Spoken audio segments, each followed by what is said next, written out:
میرے نبی پاک علیہ السلام نے اپنے خوبصورت الفاظ کے اندر اس مفہوم کو بیان فرمایا۔ محبوب پاک صلی اللہ علیہ وسلم فرماتے جس نے جھوٹ نہیں چھوڑا، غیبت نہیں چھوڑی، برائی نہیں چھوڑی، اللہ کو اس کے بھوکے پیاسے رہنے کی کوئی ضرورت نہیں۔ وہ کاہے کا رکا ہے جب کوئی کام تو اس نے اللہ کی رضا والا کیا نہیں۔ روزہ رکھ کے دغا کر رہا ہے، روزہ رکھ کے جھوٹ بول رہا ہے، روزہ رکھ کے کم ماپ رہا ہے، تول رہا ہے، دھوکہ دے رہا ہے، رشوت لے رہا ہے، فراڈ کر رہا ہے، حرام کا مال اکٹھا کر کے کہتا ہے اس میں سے چلو 10 دیگیں بھی پکا دیں گے۔ وہ بھائی جو کام اللہ نے تجھے کرنے کو حکم دیا تھا جب تو وہ بجا ہی نہیں لا رہا، مقصد روزہ ہی تو حاصل لعلکم تتقون،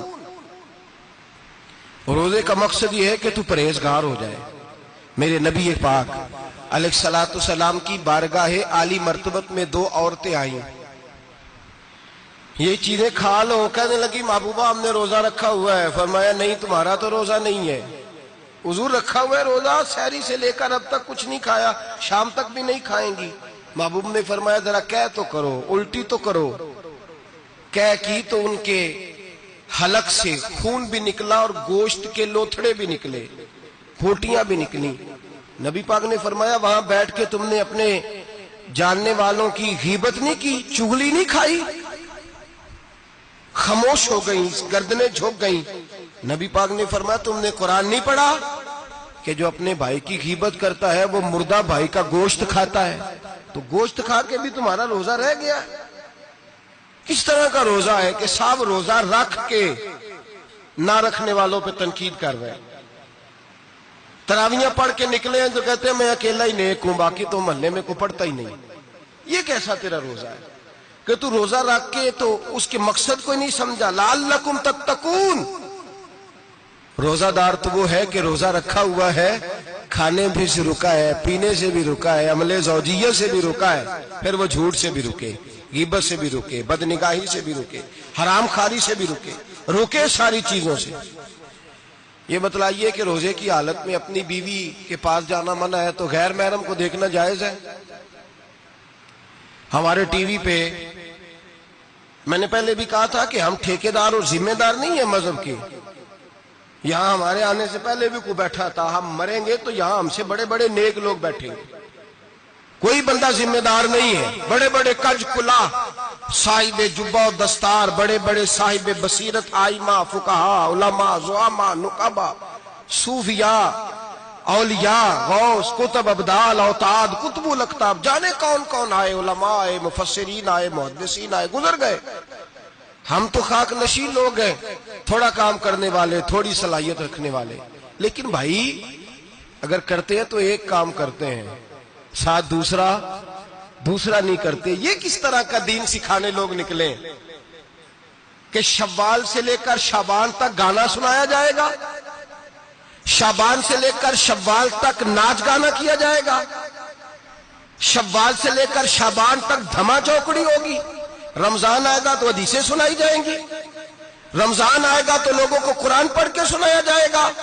یہ مذہب بانج نہیں ہے کہ گویے مذہب سکھائیں گے، ایکٹر مذہب سکھائیں گے۔ یہ مذہب بانج نہیں ہے کہ ایک گلاس کے اندر پہلے شراب پی لو پھر اسی گلاس میں رمضان آئے تو شہد بانٹنا شروع کر دو۔ یہ بانج نہیں، یہ میرے رسول اللہ کا مذہب ہے۔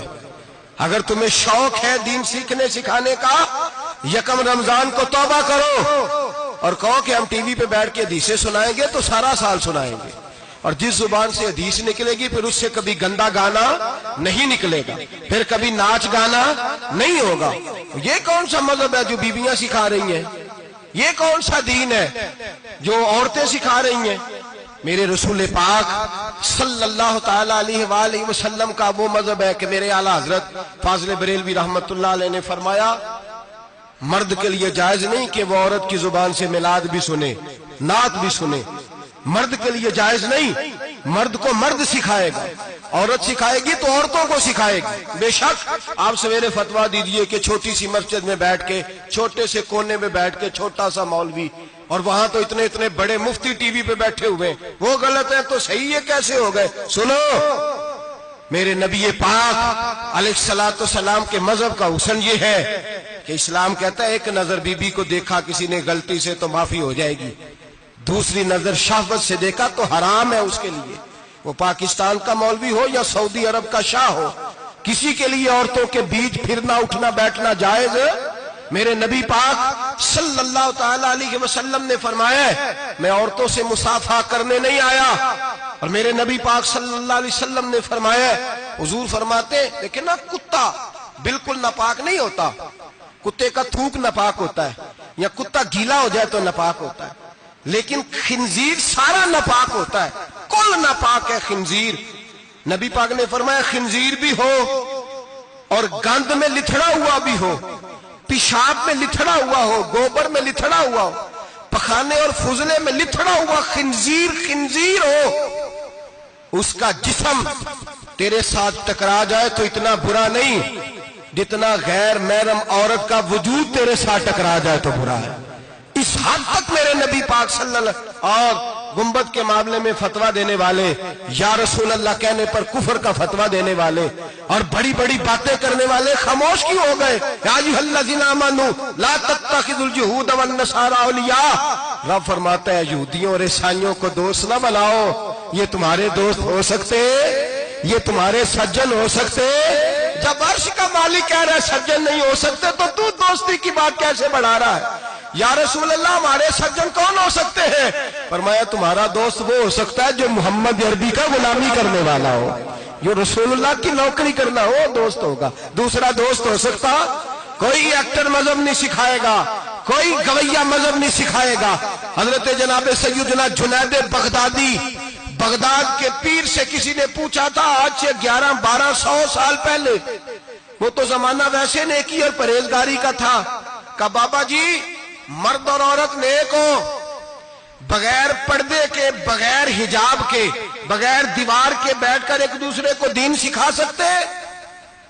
حضرت صاحب بتائیے مرد اور عورت نیک ہو تو بغیر پردے اور حجاب کے ایک دوسرے کو دین سکھا سکتے ہیں؟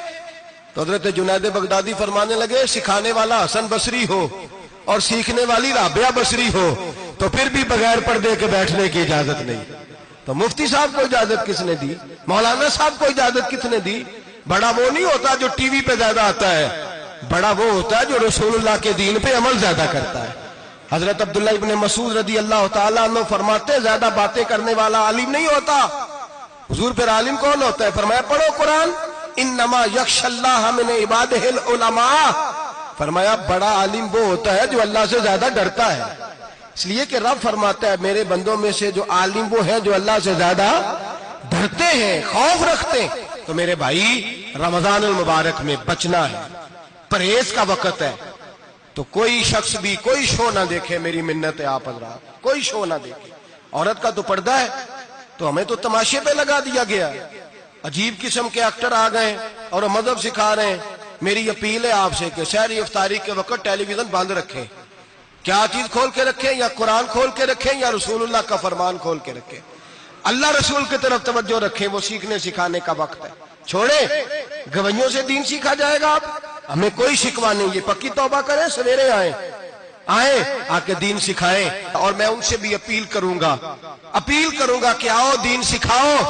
حضرت فضیل بن عیاض فرماتے ہیں میں ڈاکو تھا، کبھی کبھی چھپ چھپا کے جمعہ پڑھا کرتا تھا، پھر میں نے توبہ کی تو سچی توبہ کی، پھر میں نے توبہ کی تو رب کو راضی کرنے والی توبہ کی، پھر میں نے توبہ کی تو چھوڑی ہر شے، غریبوں کا لوٹا ہوا مال واپس کیا، جس کے پیسے نہ دے سکا اس کے گھر میں جا کے اس کی بھینسوں کو چارہ ڈالا، اس کے اونٹوں کی خدمت کی، میں نے قرضے چکائے۔ فرمایا میں سچی توبہ کر کے مسجد آیا، جس خطیب کے پیچھے میں جمعہ پڑھا کرتا تھا وہ میرے ہاتھ بیعت کر کے مرید ہو گیا۔ اللہ تبارک و تعالیٰ نے اپنے بندوں کے دل میری طرف پھیر دیے، پھر تمہیں اس میں انعام دینے کی ضرورت نہیں پڑے گی، پھر تم کٹیا نشین بن کے بھی دین پھیلاؤ گے تو اللہ اس میں تاثیر پیدا فرما دے گا۔ تو روزے کا معنی رکنا ہے، روزے کا معنی بولیے، روزے کا معنی رکنا، کس سے؟ جھوٹ سے، غیبت سے، بدی سے، بدنگاہی، کھانے پینے۔ روزہ کس پہ فرض ہے؟ امیروں پہ کہ غریبوں پہ؟ جی کہنے نے میں تو کام ہی، میرا تو کام ہی محنت مزدوری والا، میں کیسے روزہ رکھوں؟ میں تو دیہڑی لگاتا ہوں تو روزہ کیسے رکھوں؟ میں نے نہیں کسی حدیث میں پڑھا کہ روزہ وہ رکھے جو دفتر میں بیٹھتا ہے، صحابہ کے زمانے میں تو دفتر ہوتے ہی نہیں تھے، کسی جگہ نہیں لکھا ہوا روزہ وہ رکھے گا جو اے سی میں بیٹھتا ہے، تب تو اے سی تھے ہی نہیں۔ حضرت ابوبکر صدیق رضی اللہ تعالیٰ عنہ سے لے کر جناب بلال تک سارے اپنے ہاتھ سے کام کرتے، سارے اپنے ہاتھ سے کام کرتے، سارے۔ حضرت عمر فاروق رضی اللہ تعالیٰ عنہ خلیفہ وقت ہونے کے باوجود مال غنیمت کے اونٹ چرنے جاتے تھے تو چراگاہ میں چھوڑنے میں جاتے تھے، لینے بھی آتے تھے واپس۔ سارے لوگ اپنے ہاتھوں سے مشقت والے کام کرتے، حضرت بلال مزدوری کرتے، سلمان فارسی مزدوری کرتے، مقداد مزدوری کرتے، صحابہ مزدوریاں کرتے، روزے رکھتے، اور رمضان کے جانے کا وقت ہوتا تو در رسول پہ کھڑے ہو کے عرض کرتے محبوبہ دل نہیں بھرا، دل کرتا ہے کبھی رب سارا سال ہی روزے عطا کرے، سارا سال رمضان دے تو ہم سارا سال روزے رکھنے کو تیار ہیں۔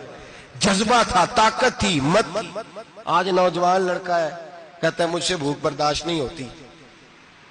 میرے بھائی رب بیماری لا دینا، اللہ سے دعا مانگے اللہ شفائے عطا فرمائے، اور دعا کریں اللہ آزمائش سے محفوظ فرمائے۔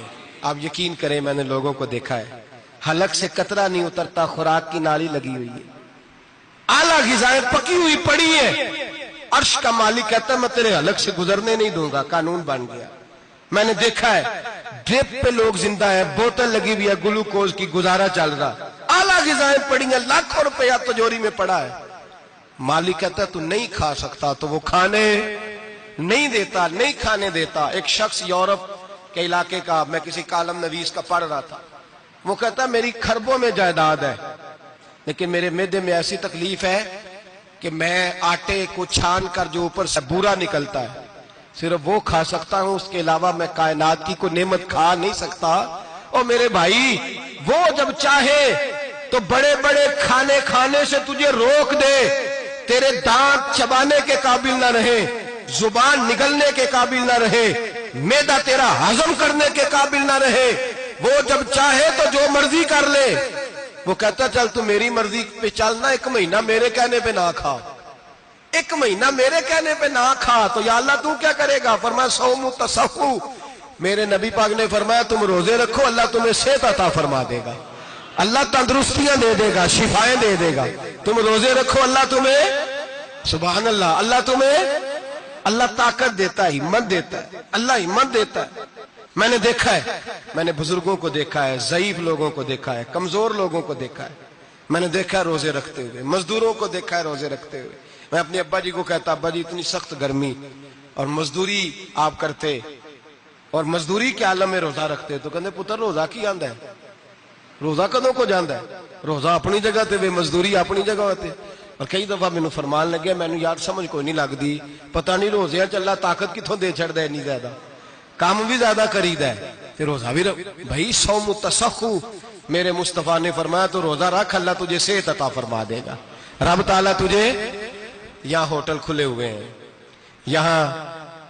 یہاں عجیب حالات ہیں، ہوٹل کھلے ہوئے ہیں، لوگ بہانے ڈھونڈتے پھرتے ہیں، کہتے ہیں کٹ لگ گیا تھا ذرا تھوڑا سا خون نکل آیا، سنی پلاس لگائی ہے تو روزہ نہیں رکھا، یہ ذرا مجھے تھوڑی دقت ہو گیا تو میں نے روزہ نہیں رکھا، کھانسی لگ گئی ہے تو روزہ نہیں رکھا۔ او خدا کے بندے، روزہ تو نعمت ہے۔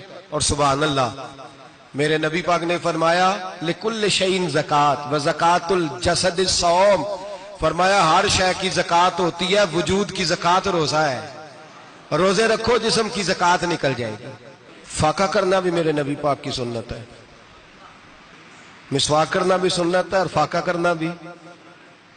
مسواک والی سنت زیادہ اپناتے ہیں لوگ، فاقہ کرنا بھی نبی پاک کی سنت ہے۔ ایک صاحب مجھے کہنے لگے جناب بیٹھ کے کھانا حضور کی سنت ہے، میں نے کہا کبھی کبھی نہ کھانا بھی نبی پاک کی سنت ہے، نہ کھانا بھی حضور کی سنت ہے۔ اور ہمارے فقہاء نے لکھا ہے جو روٹی زیادہ کھاتا ہے اس میں دو باتیں پیدا ہو جاتی ہیں، کیا کیا؟ ایک بولتا زیادہ ہے، دوسرا سوتا زیادہ ہے، غافل ہو جاتا ہے۔ فقہ اور حکیم اطباء ڈاکٹر کہتے ہیں کہ پیٹ خالی رہے نا جس آدمی کا، اس کا حافظہ مضبوط ہوتا ہے، اس کے ذہن کی گرہ کھلتی ہے۔ زیادہ کھانے سے تو خماری چڑھتی ہے، دماغ ڈھونڈتے پھرنا روٹی کدھر سے آج اچھی ہے، گھر میں نہیں پکی تو ہوٹل چلے جانا، کھانے کے سوا اور کام ہی کوئی نہیں۔ اور صاحب میرے نبی پاک علیہ السلام نے فرمایا کافر 7 آنتوں سے کھاتا ہے، 7 آنتوں سے، اور فرمایا میرا مومن 1 آنت سے کھاتا ہے، اس کے وجود میں کھانے والی